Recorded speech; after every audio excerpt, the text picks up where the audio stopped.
Bonsoir à tous et très bienvenue dans notre jardin. Je suis absolument ravi, ainsi que ma petite jardinière Nicole, de vous recevoir au milieu de ces fleurs qu'elle entretient soigneusement. Elle est également derrière la caméra comme d'habitude et nous allons passer ensemble un très bon moment. Oui, vous êtes sur News Jardin TV, la chaîne qui déchaîne les passions pour les plantes, le jardin, le jardinage, la nature, la botanique. Et ce soir ensemble, nous allons vous présenter le numéro 198 de notre émission journalière Le Quotidien du Jardin. Cette émission qui vous est laissée en libre consultation gratuite pendant au moins 24 heures et qui ensuite, ainsi que l'ensemble de la collection, n'est accessible qu'aux membres de News Jardin TV, le club. Donc appuyez bien sur la petite fenêtre rejoindre qui figure en haut à droite de la page d'accueil de notre chaîne YouTube. Et ensuite, vous aurez les modalités qui vous seront délivrées par Google. Le principe de notre émission, vous le connaissez, je réponds chaque soir à l'une de vos questions. Elles sont vraiment nombreuses, importantes et variées. Et ce soir, avec Nicole, nous avons choisi la question d'Ulysse qui nous demande la chose suivante. J'ai un coin de jardin où rien ne pousse, mais j'aimerais quand même le décorer. Que pensez-vous d'une pelouse artificielle? Est-ce compliqué à poser? Alors tout de suite, disons qu'il vaut mieux utiliser une pelouse artificielle dans un endroit où rien ne pousse plutôt que de l'imperméabiliser avec une chape de béton ou même un dallage par exemple. L'avantage de la pelouse artificielle, c'est qu'elle laisse filtrer l'eau de pluie. Bien entendu, cette solution ne peut s'imposer que sur des petits espaces, d'abord parce que ça coûte un certain prix, mais aussi parce que vous ne pouvez pas complètement artificialiser votre jardin. En revanche, l'association d'une pelouse artificielle avec des éléments de décor et du végétal peut être très réussie. Ça peut être extrêmement intéressant sur une terrasse, par exemple sur un balcon, ou comme pour Ulysse, dans un coin de jardin où rien ne pousse. Sachez qu'une pelouse synthétique de qualité ne va pas être dégradée par les intempéries, qu'elle va résister aux rayons UV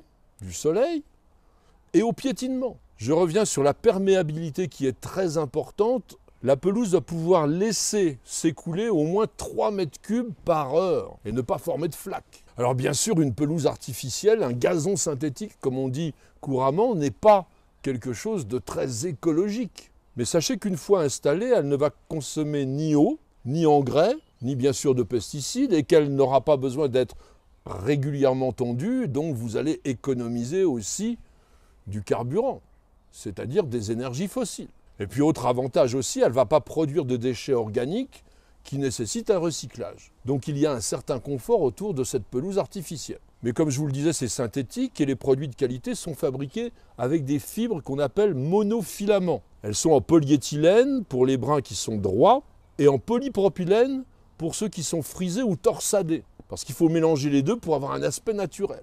Et puis il y a la base, ce que nomment les techniciens le dossier. Pour les gazons synthétiques haut de gamme, c'est ce qu'on appelle le SBR, le polystyrène butadiène. Ce produit possède des propriétés intéressantes qui sont tout à fait proches du caoutchouc naturel. C'est élastique, ça lui permet aussi de revenir dans son état initial lorsqu'il a été compressé, quand vous le piétinez par exemple. Et puis ce matériau résiste au gel, à l'abrasion et à la déchirure. En revanche, la base des pelouses synthétiques de qualité courante est en polypropylène avec du latex. C'est moins résistant. Une chose importante, exigez que pour votre santé, le produit que vous achetez soit totalement exempt de métaux lourds. Pas de plomb, pas de cadmium. Ça doit être indiqué. Et puis sachez que sur le plan esthétique, il doit y avoir à la fois des brins vert clair et des brins vert foncé. Sinon, vous aurez l'impression d'une moquette. Pour un usage particulier, vous allez préférer tous les gazons synthétiques qui se posent sans nécessité d'être stabilisés par un remplissage avec des billes de caoutchouc. Vous savez, ce sont des granulats de pneus recyclés qu'on utilise généralement sur les terrains de sport. Ça demande pas mal d'entretien. Dans le commerce, vous allez trouver des gazons synthétiques de hauteurs différentes. Ça commence à 15 mm, ça va jusqu'à 45. Sachez qu'en dessous de 20 mm, vous n'avez vraiment pas l'apparence d'une pelouse. L'idéal est autour de 30 mm. Et pour connaître la qualité du produit, intéressez-vous au nombre de nœuds. Ils sont compris entre 13 500 et 30 000 par mètre carré.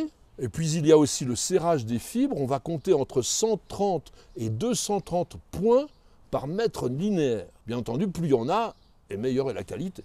Passons maintenant à la pose. Sachez que pour poser correctement un gazon artificiel, il faut que la surface soit totalement dégagée de toute végétation, qu'elle soit nettoyée, que tous les petits détritus soient éliminés, et qu'elle soit aussi aplanie. Et ça, je parle bien entendu si vous posez sur le sol, sur la terre. Une fois que vous avez réalisé ce travail de nettoyage, vous allez tendre un géotextile sur l'ensemble de la surface parce qu'il va empêcher le développement de toute végétation indésirable. Et sur ce géotextile, vous allez étaler une couche de sable, ce que l'on appelle habituellement le sable à lapin, qu'on utilise pour faire du béton par exemple. Il doit être fin, une granulométrie entre 0,4 et 0,6 mm. Vous allez commencer à l'étendre avec un râteau et puis le compacter. D'abord en marchant dessus, piétiner, et puis passer le rouleau, de façon à obtenir quelque chose de bien consistant. Mais ce n'est pas tout. Vous allez utiliser une règle de maçon pour pouvoir lisser parfaitement la surface, la rendre totalement plane.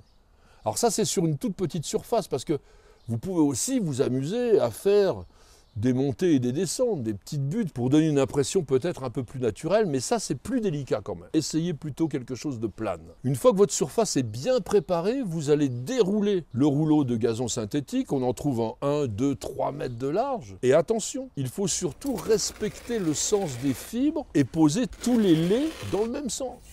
Sans ça, ça se voit. Une fois que tout est réparti, vous allez découper les bords pour les ajuster à la forme et à la surface de l'endroit en utilisant un cutter, mais un cutter costaud, parce que c'est assez dur à couper. Chose très importante, ne faites pas de raccord avec les chutes. Il est vrai que souvent, il va rester pas mal de gazon artificiel une fois posé, mais vous pourrez l'utiliser pour autre chose, peut-être pour faire un tapis de sol en rentrant dans la maison, par exemple.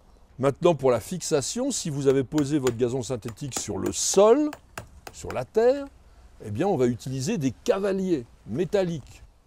Ils sont vendus au même rayon en général que la pelouse synthétique. Idem, si vous posez, par exemple, sur une terrasse en bois, vous allez pouvoir clouter. Il existe des modèles assez longs qui sont aussi vendus en même temps que le gazon synthétique. Côté entretien, sachez que le faux gazon se nettoie facilement. Il suffit de le brosser pour redresser les brins et puis éliminer bien entendu les impuretés. Vous pouvez aussi passer un coup de nettoyeur haute pression de temps en temps. Ça va éliminer les poussières qui s'incrustent à l'intérieur des brins.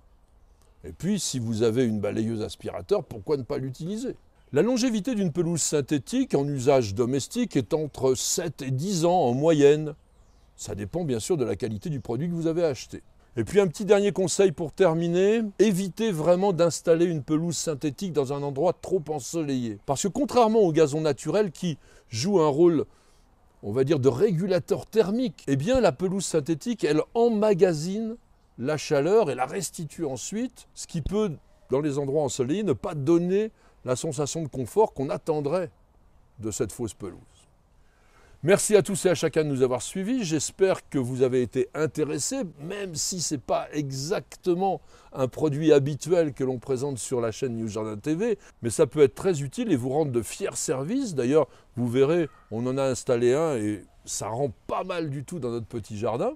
Merci vraiment de poser toutes ces questions. Vous voyez comme elles sont variées de jour en jour. On change complètement de sujet et surtout, on réalise ensemble une véritable encyclopédie des plantes et du jardin en vidéo. Mais bien entendu, si vous voulez avoir accès à l'ensemble de cette collection, et ceci en permanence, sachez quand même qu'elle représente plus de 30 heures de vidéos en continu. Eh bien, nous demandons une petite participation, à savoir devenir membre de News Jardin TV. Le club, n'hésitez surtout pas à nous rejoindre. Nous vous remercions par avance.